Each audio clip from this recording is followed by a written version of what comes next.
think you're the devil himself? No, but I do have a good mirror. It's a serious question. Do you think you're the devil himself? I don't know. Why would you say that? Because you have all the attributes. You're incredibly smart. You remember, the devil is somebody knows smart? The devil's brilliant. You read Milton's Paradise Lost. No, the devil scares me. Satan is at the number 1 or 2 archangel, and the reason he goes to hell and leads the rebellion is because he can't be the top guy. And his thing is, I'd rather reign in hell than serve in heaven. I have no recollection of ever meeting this lady. None whatsoever. You don't remember meeting her? No. So you're absolutely sure that you were at home on the 10th of March? Yeah. She was very specific about that night. She described dancing with you, and you profusely sweating, and that she went on to have bath, possibly. There's a slight problem with the sweating, because I have a peculiar medical condition, which is that I don't sweat, or I didn't sweat at the time. She provided a photo of the two of you together. Yes. Your arm was around her waist. Yes. You've seen the photo? I've seen the photograph. How do you explain that? I can't. Because I have absolutely no memory of that photograph ever being taken. Do you recognise yourself in the photo? Yeah, it's pretty difficult not to recognise yourself. Your friend suggested that the photo is fake. I think it's, from the investigations that we've done, you can't prove whether or not that photograph is faked or not, because it is a photograph of a photograph of a photograph.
He'll name the names, and it's people very close to Zelensky and his regime. They're making the money. They love a war because it allows children to disappear and no one asks any questions.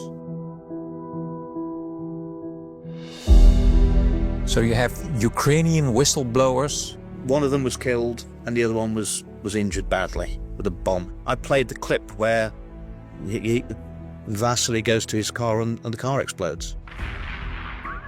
It was from a car park camera. You could see it. That's what happened. So, I mean, that's what happened to the whistleblowers. I didn't have a happy childhood myself, and one thing that really upsets me is if people are harming children. I really react very badly to it. Is it satanic? I believe it is, and I think the people who are running this and many other things they're perpetrating against the people of the world, I think they're Luciferians. I think it's some sort of child sacrifice cult. I've looked them in the eyes, and they are soulless people. And why do they do it? But you can look. I mean, you see a young child, they're the nearest thing to God we've got on this planet.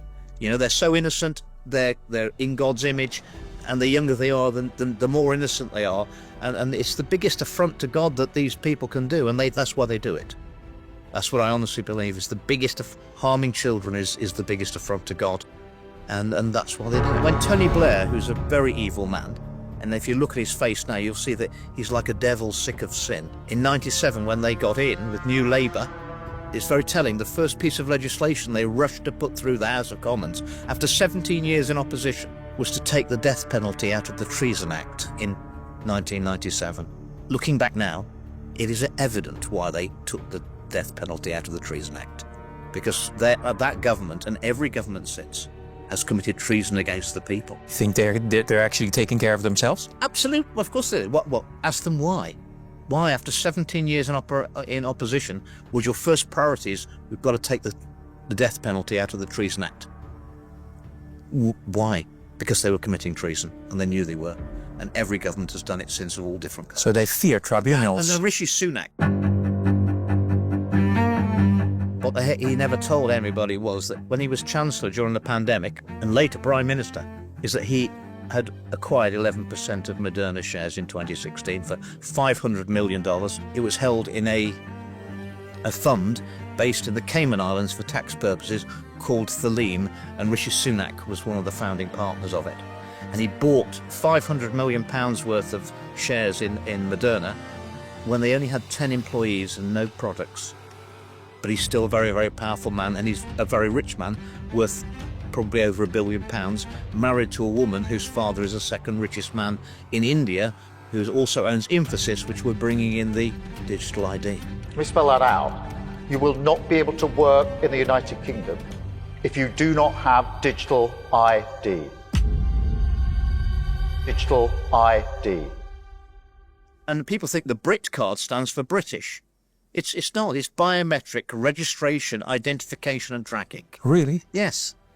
They're so clever. Wow. People think, oh, it's patriotic, it's our Brit card. History shows us that anyone who's willing to give up their freedom for security ends up with neither freedom nor security. What our governments are trying to do is convince us that our freedoms are actually privileges. And of course, privileges can be removed if they consider that your behaviour is unsuitable. And people need to wake up to that. And we need to stop it now. Biological sciences with biochemistry, specialising in genetics, virology and behaviour. Because of my degree, I was speaking to scientists who were asking legitimate questions about how the vaccines were working and the psychology of the lockdowns and the messaging, and they were just being cancelled. And that set the red flags going for me, because that isn't how science works. You know, but anyone who ever says to anybody that the science is settled, I mean, that just isn't how science works. Science always has to be challenged and should be defended. And, you know, it's thesis, counter-thesis, modified ideas.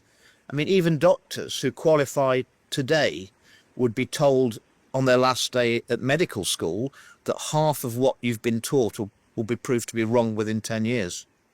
And you've got to constantly retrain and keep up to date.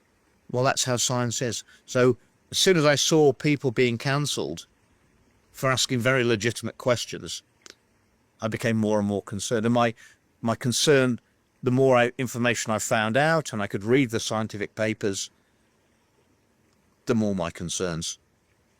Andrew, you have an interesting track record as a politician, but you became kind of famous all over the world because of your rants in the House of Parliament in the UK. Let's watch an interesting clip where you speak to only a few members of Parliament that were left in the building, but there was a lot of audience. The public was bursting. Let's see what happened that day. These are very hard truths to face, but we must face them, Madam Deputy Speaker, if we want to learn the lessons of the last few years. At some point, we'll have to face up that all the evidence is building. It was fairly convincing 18 months ago when I first spoke out. It is unequivocal now. So I asked the House, it's time to take the politics out of our science, and we need to put some actual science back into our politics. Yeah. I asked the House to support the motion today for the Baroness Hallett's inquiry to open Module 4 on the safety and efficacy of the experimental COVID-19 vaccines. And given the evidence, Madam Deputy Speaker, I call on the Government once again to immediately suspend the use of all mRNA treatments in both humans and animals pending the outcome of that inquiry. No.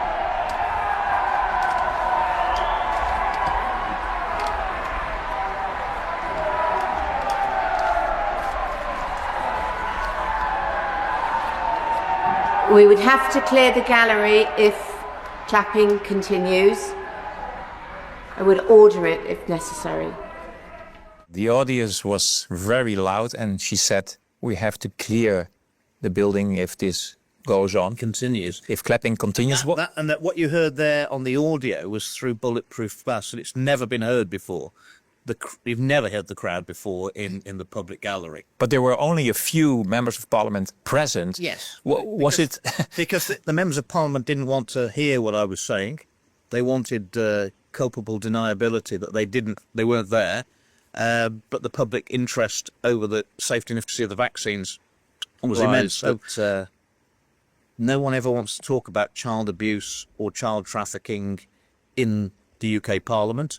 And obviously now, anything that no one wants to talk about is another, a warning signal. We don't even have a crime in the UK of satanic child abuse because it doesn't happen. It's just child abuse. There's no satanic. That can't be talked about. Kind of the same in the Netherlands. They erased the subject. Yeah. Well,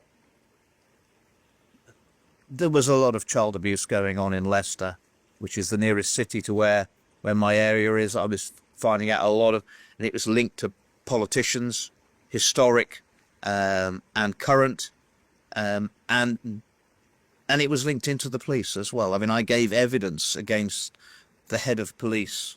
But do you agree with David Icke, who produced this documentary Beneath the Surface, that there is this kind of satanic cult dealing with child abuse for Yes. for a long time? Yes. Well, you look at the children that disappear and the reluctance of the state. I mean, we live in a surveillance state. We're all surveilled. But still, these children can just disappear. Well, they only can disappear because the state allows them to disappear. How big is this? There's more money, I think we can accept, there's more money in child trafficking and sex trafficking of children than there is in drugs or weapons. Because it's also about organs, eh? They trade the children. They only sell the drugs once. They sell the children many, many times. And then when they're finished with them, they organ harvest them. That's why you never find the victims in the end. It's appalling. But that's how much, and there's huge amounts of money in it. And it's state-sponsored. And that's why you will not stop it at the moment, because the state will never investigate the state. But there were people very close. You watch the documentary. There are people in MI6 linked into the companies that were, I believe, laundering the money, which is Economics, and it was funded by USAID, which thankfully Donald Trump shut down some months ago. That Canonics is in 27 countries, and they were taking donations for doing work with children. Fabio, I think they were the payments for the children. Yeah. They were the payments for the children. That's what I suspect. And, yeah, nobody wanted to talk about it. No agency. Well, I'm not surprised. You can't get the state to investigate the state. And it is state-sponsored. And it's worldwide. And that's why so many millions of children go missing every year. How do you know that it's real, what you're saying? How do we find real proof? Because the two originators of the information, who didn't know each other, were both Ukrainian Secret Service agents who were appalled at what they were being asked to do, which was collect the children up for trafficking. One was killed in a cafe, a bomb was put under his table, and the second one had a bomb put under his car and survived. And he named the names, and it's people very close to Zelensky and his regime that are, I mean, they're making the money. They love a war because it allows children to disappear and no one asks any questions. So you have Ukrainian whistleblowers. But one of them was killed, and the other one was injured badly with a bomb. I've got I played the clip where Vasily goes to his car and the car explodes. It was from a car park camera. You could see it. That's what happened. So I mean, that's what happened to the whistleblowers. And the person in the group I'd got who took the information to the National Crime Agency 2-3 days after she'd given this exclusive information, evidence of child trafficking and naming the companies, someone from the company, Economics, was checking out her social media history and her LinkedIn profile. So clearly the National Crime Agency had leaked the evidence to the company that we'd implicated, and then they were starting to investigate my team. Did you start to feel unsafe also about the safety of your own children after this documentary? Well, we're not safe, are we? But I mean, that if you know, if they want to do something very bad to you, they're going to do it. So there's no point being scared about that.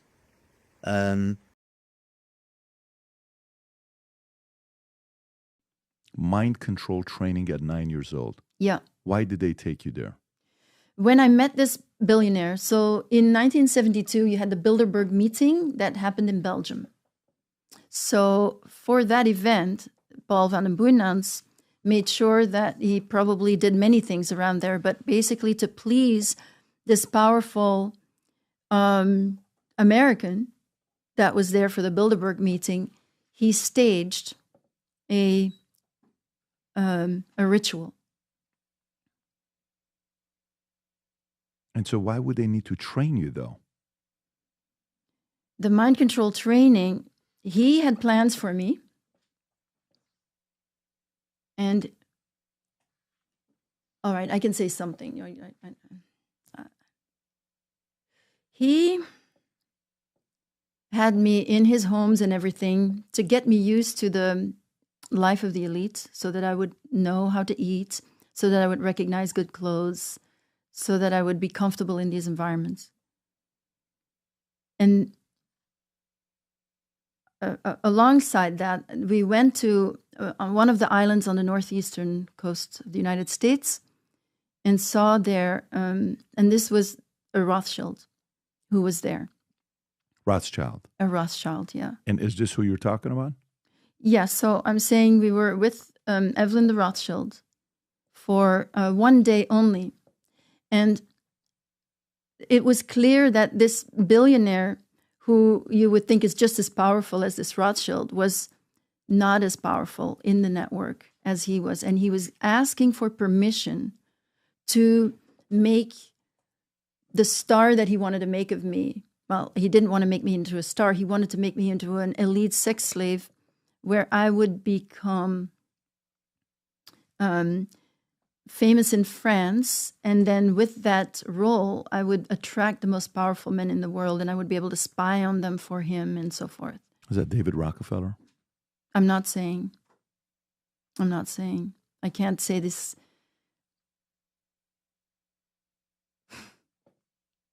All right.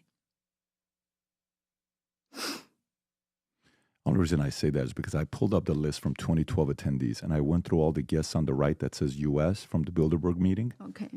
Rob, if you go a little bit lower and zoom in and you put U.S., yeah, right there, you'll see the names that shows. I know this is... Just give me a minute.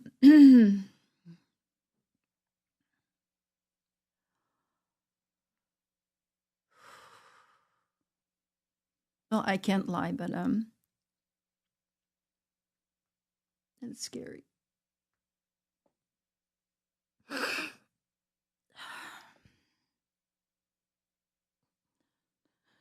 Yeah, might as well. Okay, there you go. You've never talked about this. I've never said his name.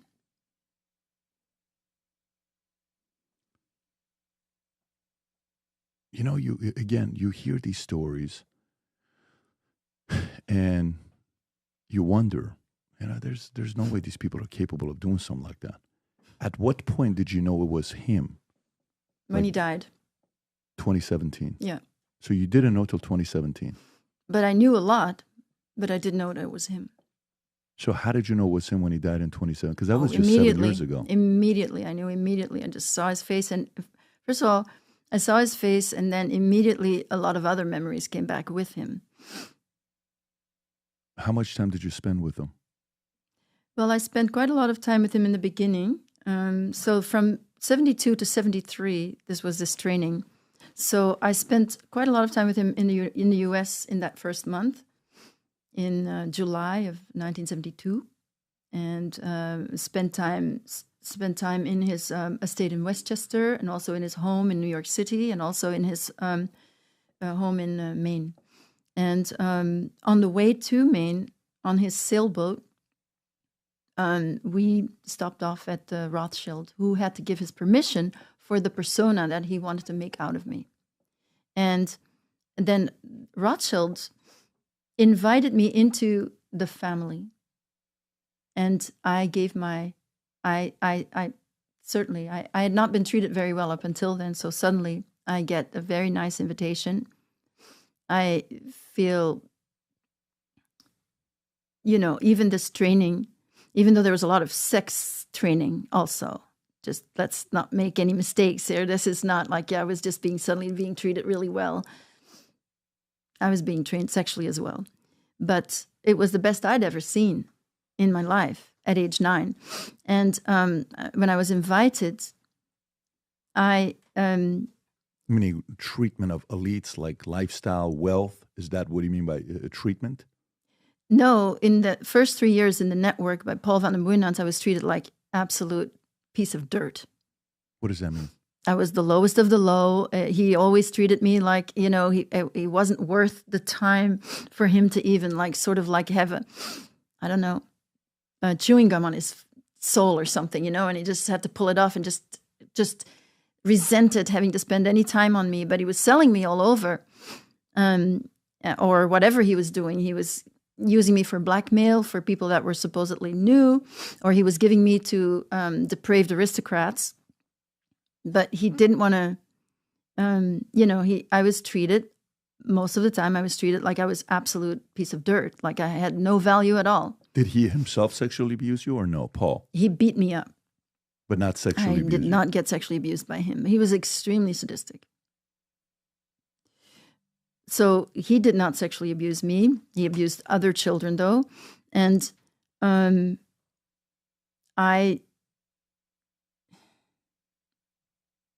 don't remember being sexually abused by him. But he and a few others that were in charge there just really would treat me like the lowest of the low. So I was used to sort of knowing that it was them, it was their fault. I knew that they treated me that way, but I know that I'm human. So I didn't really fully take it seriously. And I was kind of playing the game to survive, playing this game of whatever they needed me to do. I was doing it. And then in 1972, suddenly 3 years later, I got, treated as very special. And this treatment had a lot to do with the excitement that David Rockefeller felt over the fact that he loved being behind the scenes, creating this slave, this elite sex slave, who was going to make him millions. And I was already sold in the first year. In that year, till I gave my will to the Rothschild. And he asked specifically, will you be part of the family? And I said yes. And he asked me to say, I will give my will. And a year later, I did not give my will. Do that if he's got billions at the time. That's a very powerful family. He was a pedophile, first of all. And these families... Rothschild and David, or more David? The Rothschild, I don't think, was a pedophile. But David... He was more powerful, but he was not a pedophile. David Rockefeller was a pedophile. There's a lot of survivors. I work with survivors. There are a lot of survivors out there of David Rockefeller. But I saw him in a certain light, and I've met one other person. Now that we named David Rockefeller, I can tell you that the place where I was taken in Germany, in Heidelberg, the doctor that was in charge there, Hans Harmsen, I have met another survivor that was also a special project of David Rockefeller. And Hans Harmsen, who was the doctor in charge there, she was there too as a special project of him. And she also came across Hans Harmsen. Harmsen? Hans Harmsen. Harmsen. Yes. There you go. There you go. Verily I say unto you, except ye be converted and become as little children, ye shall not enter into the kingdom of heaven.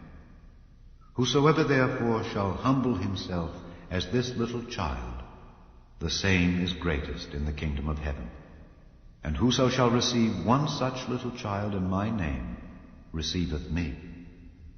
But whoso shall offend one of these little ones which believe in me, it were better for him that a millstone were hanged about his neck, and that he were drowned in the depth of the sea.